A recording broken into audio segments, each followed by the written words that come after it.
Hey, good evening. Welcome to Scizone. I'm Bill Shears, WBQC's version of it.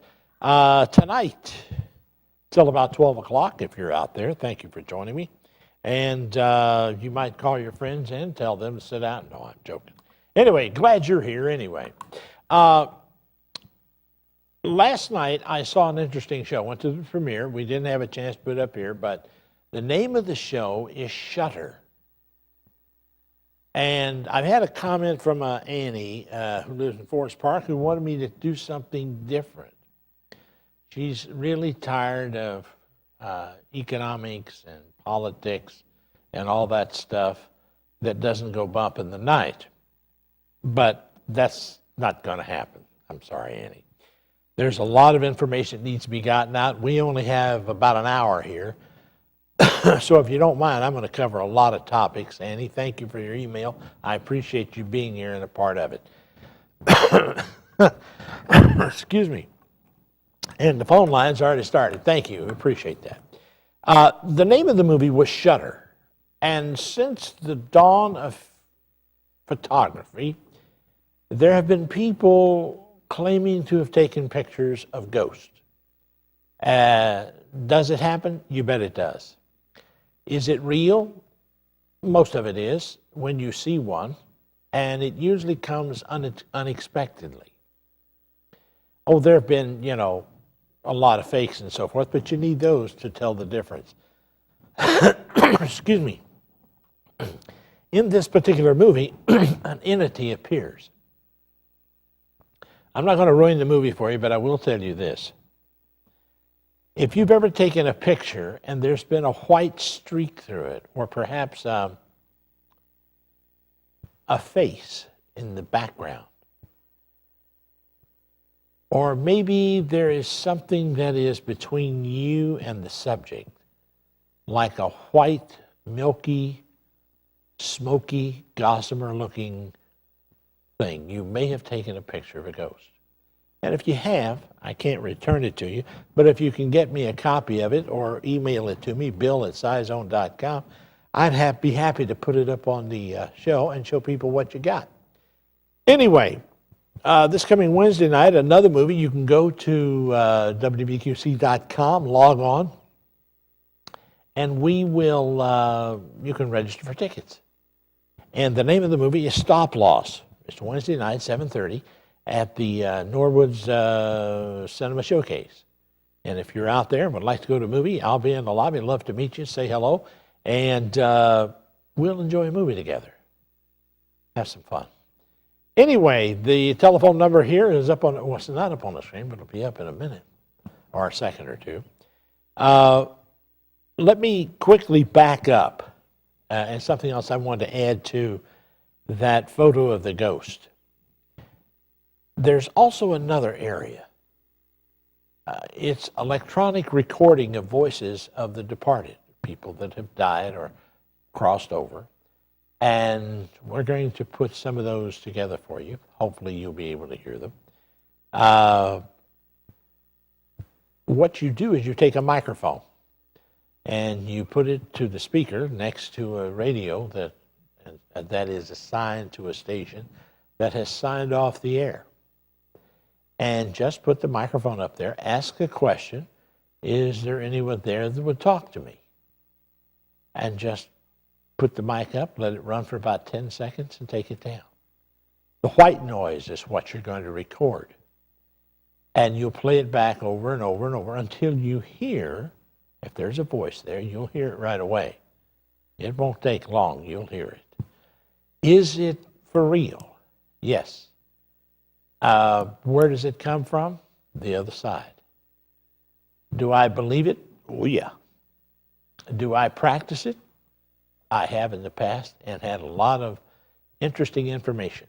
If you should be so fortunate as to come across a book called New Psychic Frontiers by Walter and Mary Jo Uphoff, it is a book probably out of print. It is out of print, but if you can find one, there are some interesting dialogues that they kept and printed, put in print, from the Lamorex brothers up in Canada that recorded entities as they died. fascinating, fascinating stories. New Psychic Frontiers is the name of the book. I think you can get it. I've got a copy of it, but it's an old copy. I don't know if there's any out there. It was written by Walter and Mary Jo Uphoff. I think maybe both of those people have since passed over, but their work lives on. It's an amazing book, absolutely amazing. And Walter and I were friends for a number of years. I spoke at one of his conferences a number of times. Really a good man, good man. I think it's time to take a break here, and we'll take a pause in the action and come right back. The telephone number will be on the screen, 513-381-3838. Jump in. We'd love to hear from you. We've got some things coming up.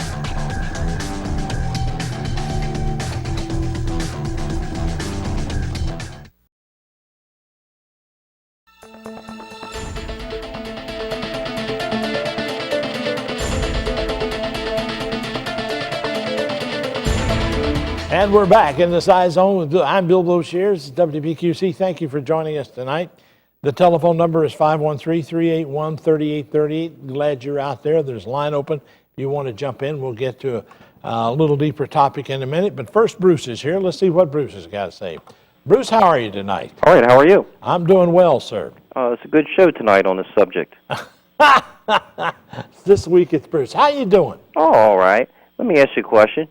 Do you believe in people can have different personalities, split personalities, like Sybil? Of course. And they can come up with different personalities, different names, different, maybe even be different races or something, right? I've heard of a book where this guy, he went and had this some kind of dye put in him, and it made him black, and he was black for about 2 years, and then he went and had a dye, and he was yellow and stuff. Have you heard of that book? I have not heard of that book. He went undercover, and then have you heard the incident where the Amish, they bred like 12 children, and then they would keep like 4, and the rest of them would go away, and they would join the New World Order? You ever heard of that? I have not heard of that either. You are just a plethora. No, I'm serious, very serious. I know you're very serious. About the New World Order taking some of the Amish children. It was pure German race. I have not heard that, sir. Well, you check into that, Bill. I probably will, yeah. Well, you have a good holiday. You also. Happy Easter. You too. Be careful of that Easter bunny and those chocolate eggs. It's amazing what happens to them. 513-381-3838. Jump in. There's lines open. We're glad to have you. This is Easter weekend, isn't it? Yeah. And hey, does anybody know where? Hey, I really don't know this, so help me. You know about this. I don't. Where in the hell did they get this bunny laying eggs? Where does that come from? Is that a candy company thing, or is that something that was supposed to, kind of like the Tooth Fairy or some other? I understand that, but there's too many adults really, they're really into this. We have to do an Easter basket. I watched 2 people today absolutely into an Easter basket. Unbelievable. And I said, what? And they were really, I was over listening where I was at. I was listening to their conversation. And they were totally serious about what they were putting in that Easter basket. And I thought that was kind of interesting myself. Let's go to Bob. Bob, are you there, sir? How are you, Mr. Bill? Where did we know anything about Easter? Where'd that come from? The pagan ritual of Ashtar, I think it was, I'm not sure if I'm pronouncing it correctly. It was a pagan ritual. Yes. And it was a fertility ritual, and that's why I would celebrate it with bunnies and chicks and grass and all that. Kind of like a Playboy kind of thing. I guess it'd be something like that. I guess it could. I don't know. It was originally a fertility ritual, and then when the Christians tried to take it over, they tried to accommodate the pagans who observed the pagan ritual. Wait a minute. First, it was a fertility thing, right? Well, it was a pagan fertility ritual. Pagan. Yes. Pagan. Pagan fertility. That means without Christian, right? Correct. And, of course, the church is not going to stand still for that, are they?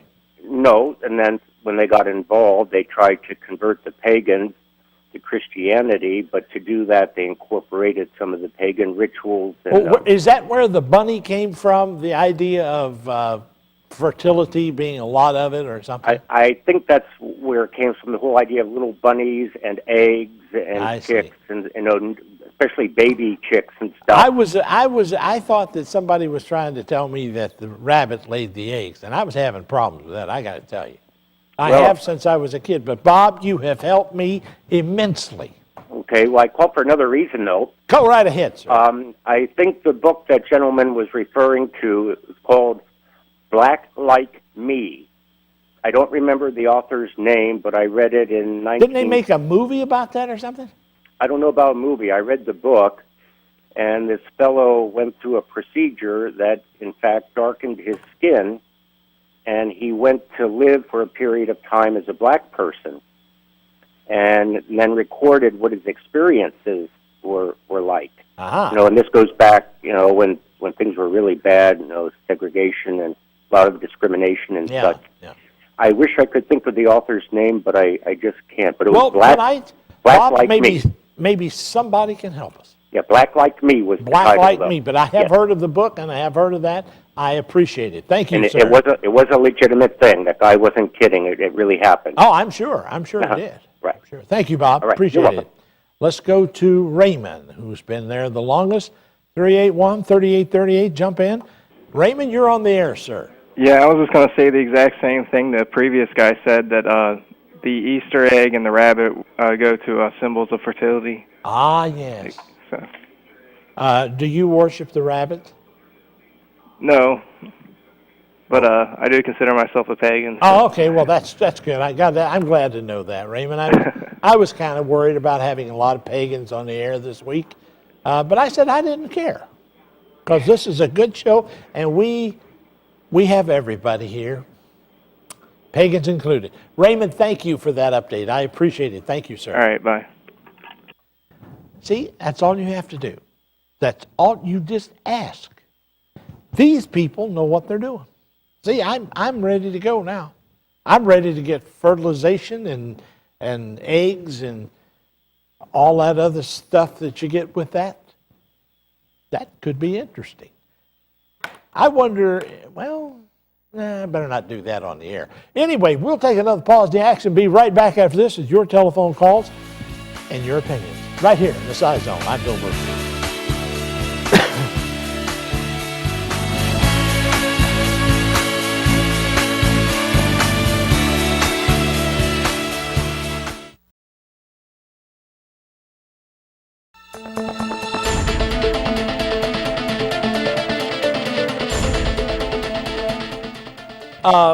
Glad to have you back.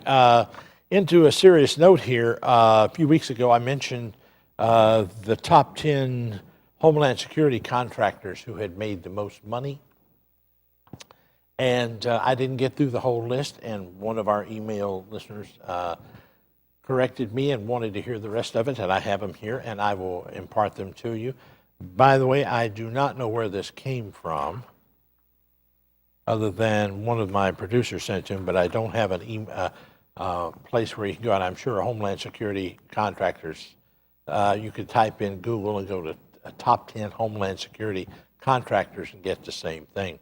Unisys received $213 million, and I'm rounding this off.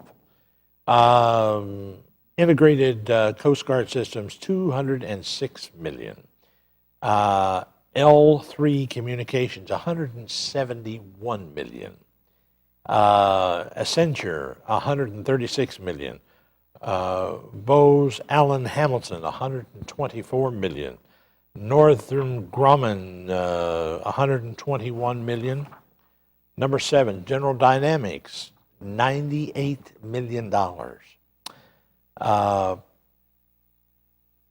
And Siemens, $93 million. General Electric, $90 million.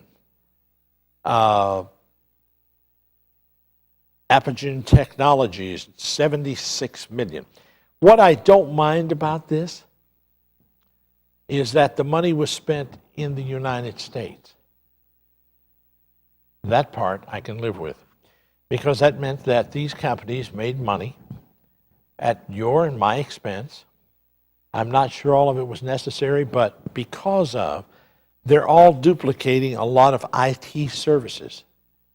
And I know there's specialists here and specialists there. The number 513-381-3838, thank you for putting that up. And you folks out there, you're welcome. The lines are open.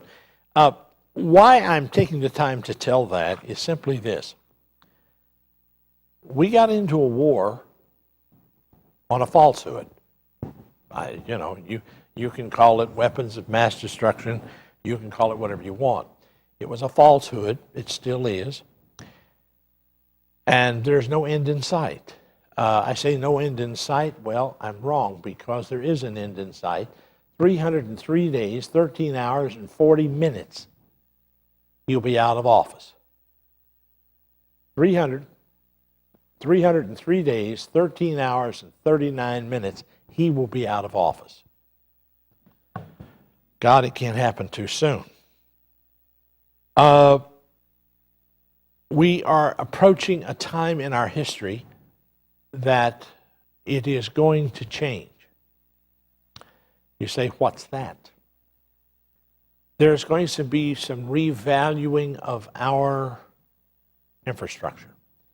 Other people are already doing it. Now stop and think about this for a minute. China has all kinds of our money, and they're really scared because our declining dollar is going down. Oh my goodness. We're selling product to them and the money's going downhill. It's not worth much. Then stop selling us stuff. How's that? China, don't sell us anything else. We'll get by just fine. I suggest that if you're worried about our dollar and its true value, don't buy it. Don't speculate on the dollar. Stay away from it. Let it alone. Go off and buy something in some other country. Take your business elsewhere. I really don't want it. Oh, Bill, you're being absurd. Really? Well, they didn't have this problem till they started selling us their products. By the way, there's a bunch of melons that's just been brought in, cantaloupe, brought in with salmonella poisoning. Be very leery of it. It's been announced in the news tonight. Oh, by the way, it was a Spanish firm, too. You got all kinds of stuff to worry about. Bill, why are you doing this to us? Why are you doing this tonight? Because there's a tsunami coming. It probably will not affect my children, but it will affect our grandchildren drastically. We, right now, if we had saved $78 or $58 trillion, we would be even. We have zero investment. Zero. The head of his name is David Walker. He sounds like a modern-day doomsday prophet. He's really not. He is the man who is the Office of Accountability office, since he was appointed 15 years ago. He was elected an appointee in 1998. He is a nonpartisan, and that gives him room to investigate on behalf of Congress how the government is performing, and he has a report that is absolutely terrifying. Remember Al Gore's comment about the lockbox? Well, there is no lockbox. Last week was the first week that the new baby boomers can start signing up for Social Security. And you may wonder, well, why is that so important? Because it's going to continue to grow exponentially. If we had acted on this back in '93, we would have had to increase the taxes by 63% or 69%. Today, if they were to use that as one of the methods, they would have to increase it 74%. And income payroll tax in 2003 would have had to been 95%. Today, it has to be 103. They have to cut the federal purchases by 106% in 2003, or in today's in 2008, it would be 115%. They cut the IS, Social Security, Medicaid, Medicare. In 2003, it was 45%. Today it's 47%. All of this was published, but they didn't think you could stand to hear it. Remember Paul O'Neill, who got fired? He was the one who pointed this out and said, hey, you have to look at this. When he pointed it out, they fired him and pulled it out of the budget, and nobody ever saw it. And now, David Walker walked up and said, wait a minute, you got to look at this. This is happening. The leader thinks they can handle it. This guy couldn't handle it. We have no leadership. There is no leadership. David Walker, you can go look this up. We are, by 2040, which will get your children and their children, it's over. Folks, you don't have to take my word for this. You can go look this up. It was published in Newsweek magazine. Jeffrey Bathelot, I believe is the way you pronounce it, was November 14th, 2007. I found this article and I said, wait a minute. This is not possible. And oh, yes, it is. It's very possible. You cannot believe the numbers. To sum up, this is one of the questions that David Walker was asked. To sum up the federal and the fiscal situation with Medicare and Medicaid, how long will those programs be sustainable? This is just one of the questions in the interview. Well, the answer is they're not sustainable right now. Let me just give you some statistics to put it into perspective. The Social Security is underfunded, meaning that there's a gap between direct funding and the benefits. There's $6 trillion in current dollar terms. Medicare is underfunded by over $32 trillion in current terms, of which Medicare prescription drug benefit is underfunded by $8 trillion. Now, stop right there. And you say, Bill, my God, where are they going to get the money? Stop the war, bring the troops home. There's part of it. You're really going to have to get serious about it. What you've been giving Halliburton and all those other agencies that I told you about, the hundreds and hundreds of millions of dollars, it's right here, folks. The top 10, they're going to have to slow down. This is not necessary. Billions of dollars are spent in Iraq. We don't need it. What's your opinion tonight? 381-3838. This is something that has to be asked. And I'm sorry, tonight this is about something that's important. And I think our country's going to hell in a handbasket, and nobody seems to give a damn. And I'll show you why I say that. This is the only live call-in talk show that I know of that addresses these issues and allows you to say something about it. Let's go right into the phone. Let's go to Don. Don, you're there, sir. Good evening, Bill. Yes, sir. Glad to have you. How are you? Doing well, sir. Go ahead. Okay, you said tsunami. Yeah. You're vastly wrong. It's it's a 10.0 on the Richter scale. At least that. Earthquake terms. Absolutely. And you equal out in financially.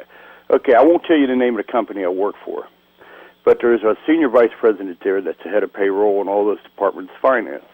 He said a group of them got together one evening and they sat down and figured out what they, as good as they could, what the dollar is really, really worth today. Minus 78 cents on the dollar. Yes. Now, that's minus, okay?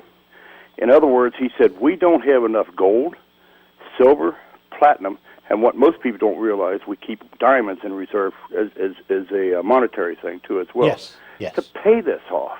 I said, so in other words, what you're saying is they're printing off more money than it's just not worth anything. He said, they're just printing paper. That's all it is.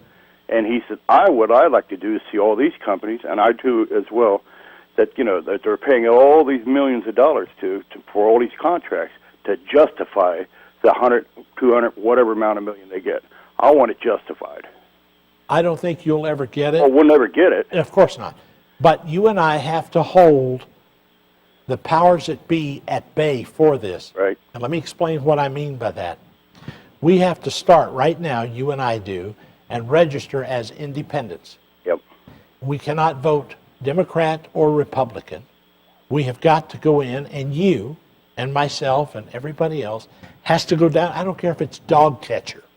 We have to register and run for that as an independent. It'll never come from the top down. It must start at the bottom and go up. Other than Lou Dobbs and myself, I don't know if anybody else is talking like this. Well, I told you before, I talked to you a couple times. Yes. I really appreciate you taking the time. Don't laugh, but come time to vote, I'm writing your name in.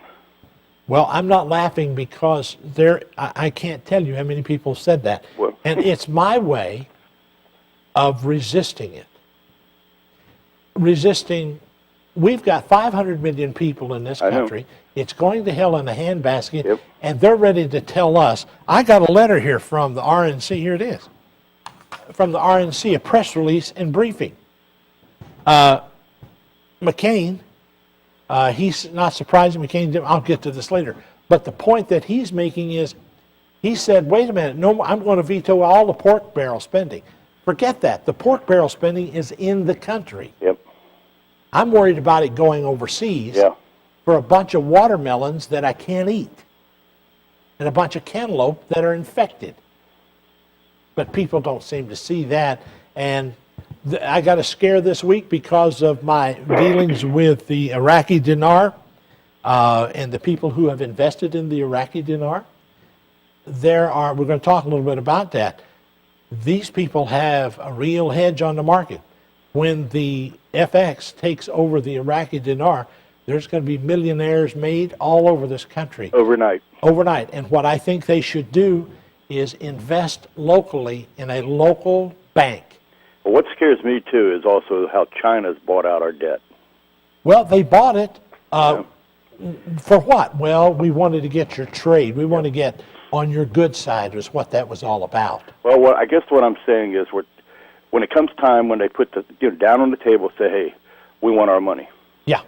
What's going to happen then? It's coming. And the manure's going to hit the fan. And we'll give it to them. We'll give We them their probably money. will. Well, you have a good evening, Bill. Good evening. I appreciate it. Don, your presence. Thank you for being here, sir. Thank you. We'll take a pause to action and come right back with more in your phone calls, 381-3838.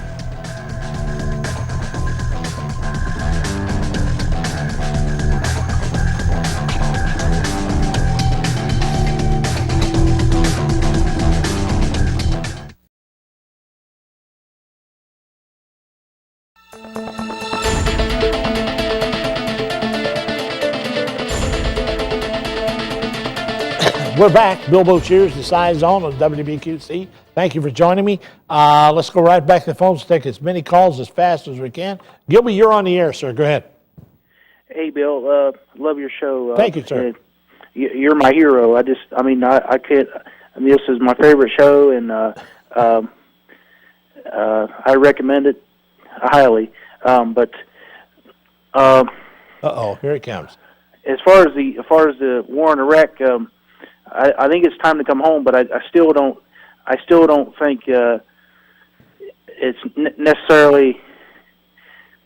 I mean, I know you think it's time to come home. I just Larry Nichols said on the radio is we can't stay, but we can't leave. I tend to agree with it, but still, yet I want our soldiers to come home too. But that goes in the same. Well, let me ask you this. Let me help you. Why do you think we can't come home? Well, we can't come home because of the Iraqi insurgents are still they're less and less of a problem, but they're still not. Can I tell you something? They had those problems before we even thought about that place. They're going to have them after we're gone. That's the kind of culture they have. I'm not trying to soft play it. I'm not at all. Please understand. But Larry's a good friend of mine. He and I talk every day. And I was going to have him on tonight, but by the time that we get done, it's hard. Here's the thing. Those people they know that. That's the way they live. They've lived that way for thousands of years of killing and so on and so forth. Will it stop? Absolutely. Malachi, I can assure you, because Larry talks to Malachi. And here's the deal. Malachi has now started rewarding the people who go out and catch the Al-Qaeda, and you wouldn't believe the plethora of stuff that they've just uncovered that's not even covered in the national news. And I've talked with them, and I have offered to do a radio show based on that for them with nothing but good news from Iraq. Well, Bill, my number one fear on that is that if we bring the soldiers home, is Hezbollah and the Al Qaeda and the other terrorists, are they going to follow us home? No. Let me tell you why. They don't want to be here. They won't follow anybody home. Now, they're already here in mosque and so on and so forth. They're already doing it here. What we ought to do is bring everybody home and post them right outside all the mosques and places and make sure and seal up the borders. And we can take care of business right here at home. But we've got to have that, and you've got to be a part of it. You've got to insist on it. It's not something one guy can do. You're going to have to help. I think that's the ticket. I think it's Ron Paul hit it right on when he was talking about bring the soldiers home and put them along the border, along the Canadian border. Absolutely. Build a double border fence along the Canadian border, along the Mexican border, I couldn't agree more. You're reading my mail. I appreciate your call. Gilby, thanks a bunch. I appreciate it, sir. Thank you. All right. Let's quickly go to Teresa. You there? Teresa? I was wondering if you could get Barack Obama on your show. What? Did I do what, dear? Could you get Barack Obama on your show and get some of the facts on him? Could I get him on the show? Yes. I'll be happy to. Would you have any idea where we can get a hold of him? Well, yeah, you could get on the internet and go to his headquarters and ask. Okay. And that would make it. What would you like to ask Obama if he were here? Well, he want to bring the troops home just like you do. Uh-huh. And he wants to control the economy and get it all straightened out. So I don't know why you don't want to vote for him but you don't want to vote for him because he's African American or something. No, I don't think he's got the experience I want. Just like I don't believe Hillary's got it. Well, you say you don't want to vote for her because she had no experience. Well, he doesn't have any more experience than she does. Well, I like him. I think he's honest and a good person. If Barack Obama was white, you wouldn't have anything to do with him. I don't care if he's white. Yeah. My husband white. Okay. Well, Teresa, I appreciate your call. It certainly is different. Thank you, sir. Ma'am. We got to do that break now. We'll take that and I'll go call Barack Obama and see if I can get him on. We'll be right back.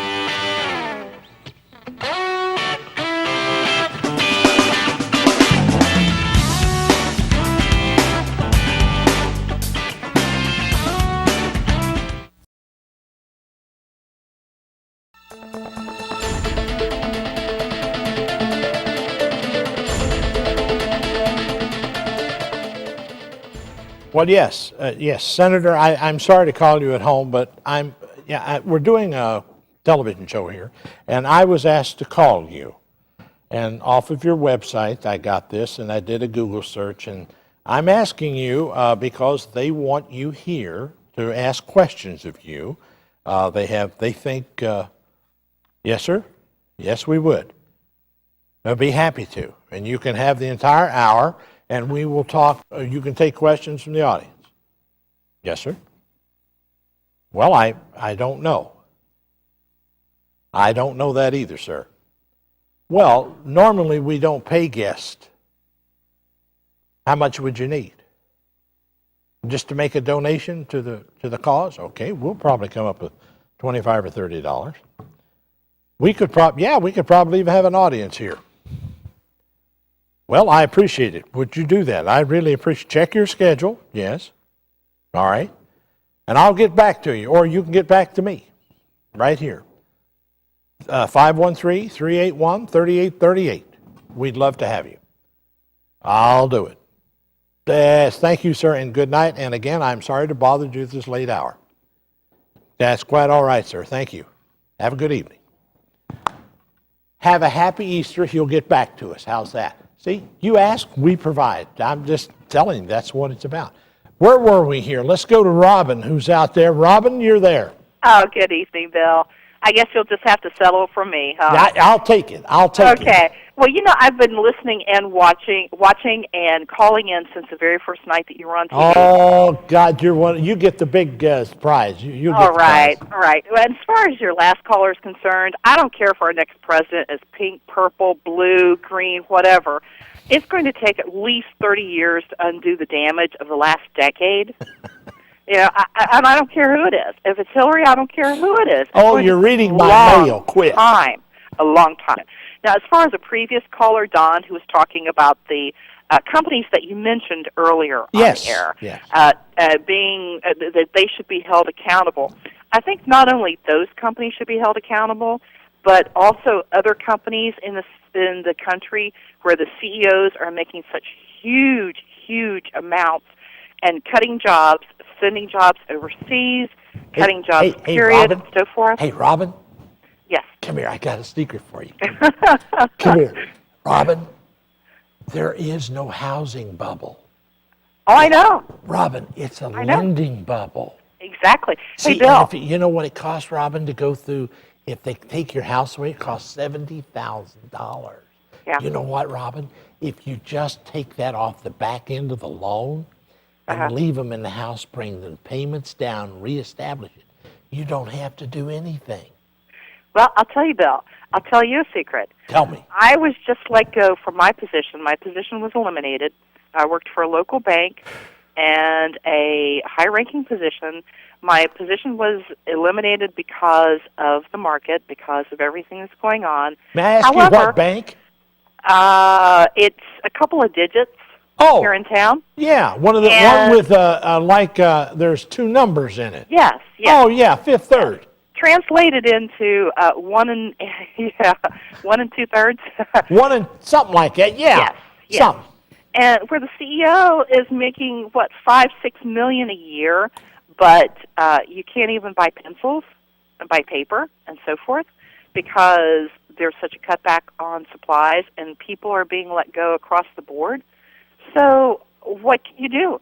If they would stop giving such huge salaries to CEOs, also when the CEOs don't work out for companies and they buy out their contracts and give them huge bonuses and everything just to kick them out the door. Yeah. Excuse me, but how stupid is that? It's stupider than stupid.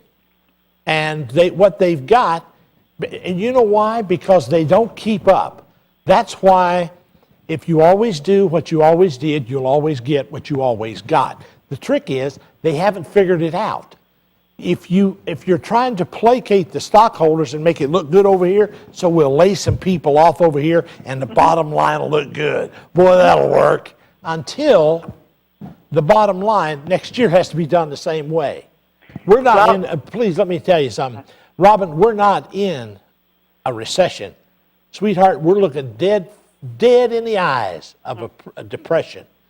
I know. And Bear Stearns goes down, right? Bear Stearns gets bought out. Right. The next day, Bush says, well, we could have, we'll see that the Federal Reserve helps them because they're friends of ours, and we want that to be all hunky-dory. That's somebody you want to just, Right. Robin, thank you for upsetting me. No problem, Bill. It's my pleasure. God bless you. Thank you. Have a happy Easter. And by the way, if you decide to participate in those pagan rites, have fun. See you later, kid. Let's go to, is it Diane? Diane, you're there. Yes. Yes, Bill. Yes, go ahead. Oh, hi. I've missed you so much. I just love your show. Oh, yeah, okay. Well, I'm glad it's a show you like. Yes. Well, listen, I've been saying this for the last 10 years. The whole bottom is falling out. It's and gone. I don't want to sound it's like a gone, crazy Diane. woman, It's gone. But everything in the United States, it's wrong.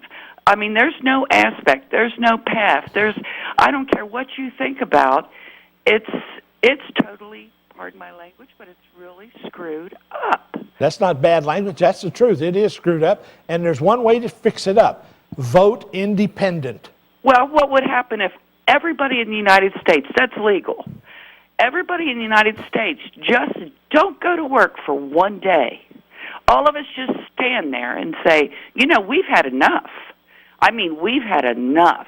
By the way, did you know that in London yesterday, or yesterday or the day before, they rioted in the streets because of the war in Iraq? Oh, definitely. And we're going, oh my goodness, where's the ire in this country? Why am I here at 11, 12 o'clock at night getting upset? Hell, nobody else is. Let's put it on a credit card. Well, I've been upset for the last, especially 5 years. That last caller I'm one of the Americans that have lost their health insurance. I've lost my jobs. It's unbelievable what me as an American that I've paid. It's not a recession now, is it? It's a damn depression. That isn't the word for it for me. I just came from the grocery store. Believe me, I've never seen so many depressed, angry people in my life. And it's Easter. This is a season for hope. And it's not there. And it bothers me to the core what's happened to our United States. The candidates, they don't speak about Social Security, that when all of us baby boomers do retire. We got to. Diane, I got to go to break. They're yelling at me, but I appreciate your call. We'll do it again next week. Join me right here, kid. We'll vent together. I love you. Love you too. Bye-bye. Let's take that pause. We'll be right back. Don't go away. This is To Sell Something. We'll be right back.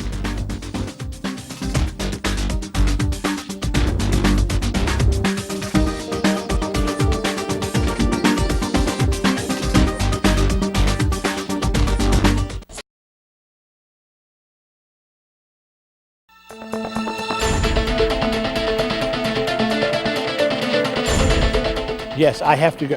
I'm sorry, Mr. President. I have to get back to the phone. We're in the middle of a show, sir. Yes, you can come on too. Yes. Well, he'll probably be here first. And you want to come behind him. All right, sir. Thank you, Mr. President. We'll be in touch with you. Thank you, sir. You're quite welcome. Well, I'm glad you enjoy it, sir. Thank you. Have a good night. Happy Easter to you. My best to Laura. Yes. Yeah, good night. He wants on too. My goodness, they're all here tonight. Jasmine, you're there. Go ahead. He wants on too. Hello, Jasmine once. Yes. You're listening to the television. Talk to me. Hi, Bill. You're wasting my time. Bill. Hey, Bill. I have a question. What you were talking about earlier. Yeah. Yes. When you were talking about earlier. Don't do that. You're not old enough. You should be in bed. Go to sleep. Cindy, you're on the air. Yes. I had a couple comments about a few things. Hit it. First of all, one way that we could cut some expenses is get rid of all those congressional pensions. Absolutely. Put them in the basket with me and you with the Social Security. Let them do it our way. Absolutely. And by the way, they don't get any more salary until we get some. I think that, well, they certainly shouldn't get any increases. What a bunch of hokum that is. It's supposed to be a public service. But anyway, the lady who called about Barack saying that he wanted to help the monetary situation. Yeah. The man has proposed that we're going to help the rest of the world to the tune of $800 and something billion over so many years. Well, okay. As soon as I get him on the show, I'll get him straightened out. Okay, but the thing that I wanted to tell you was I don't think that Ohio recognizes running as an independent. You have to, like you can go for the Constitution Party, the Republican Party, the Democratic Party, the Socialist Party, but I don't want to be a party. I want to be an independent. Well, I don't think that you can get on the ticket as an independent. See, that's where I think we ought to make some changes. Well, I definitely agree with you, and in that vein, all politics is local. You got that right. You read my mail. Sherry, I appreciate it. Or Cindy, you read my mail. Thank you, dear. Okay. Have a good night. Bye. Let's go to Sherry, I guess. Sherry's there. Sherry, you're there. Yeah, hi, Bill. How are you doing? I'm doing all right. Okay, I hate to waste your time myself, but this You're not wasting my time. Okay, it's my first time tuning in. I've never seen your show before. I think you're great. Your topics are terrific. I want to wish you a happy Easter. Same to you, dear. And, well, I'll tell you what, there's a whole lot of people down here in Erlanger, Kentucky, and I'm just going to let them know where you are, how to tune in. Honey, let them know where we are. Invite them over, have a Scizone party. We'll be right here. I got to go, but thank you, darling, for being there. Thank you, Have sir. you? We got to go. Do we have to go now? What do I have to do? Oh, okay. I'll talk to Jay for a second. Jay, are you there? Yeah. How are you? Jay, talk to me. Don't talk to the television. Yeah. Yeah. I called to tell you that the bunny rabbits they don't have the eggs. They just deliver them. I see. I appreciate that. That's a great load off my mind because I didn't know how the hell they got there. But I appreciate it, Jay. Thank you. Let's go to Betty. Betty, are you there?